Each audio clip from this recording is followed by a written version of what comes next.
Now when you knock this into the Slingshot, what you're going to do is you are going to, once you've got your pocket hunting system put together and set up, there's a piece of paracord that's right here inside this pocket, and what that's for is that's to knock your arrow into.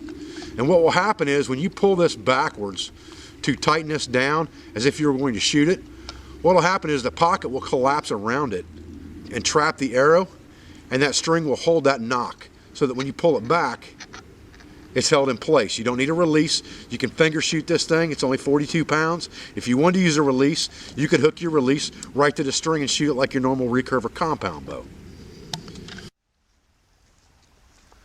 Okay, so once you've got your arrow knocked in your pocket hunting system, what's important to understand is this is very much like archery. You can hold this thing to the side. That's why the arrow rest is designed that way. Or you can hold it straight up and down like a bow.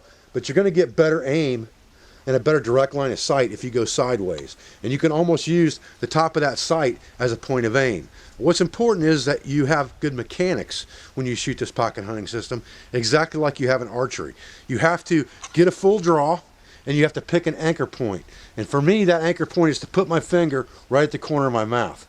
And if you do that every time, and you repeat the process, your arm straight out, you've got your anchor point every time, you're not going to have a problem shooting this, and you're not going to have a problem with accuracy.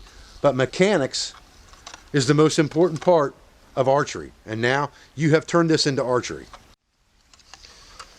Okay, so let's talk for a minute about release. Okay, you're shooting this just like a bow, so you're going to finger release it just like a bow, which means you're going to pull it back to your anchor point, and when you let go, you're just going to let go with your fingers. You're not going to move anything.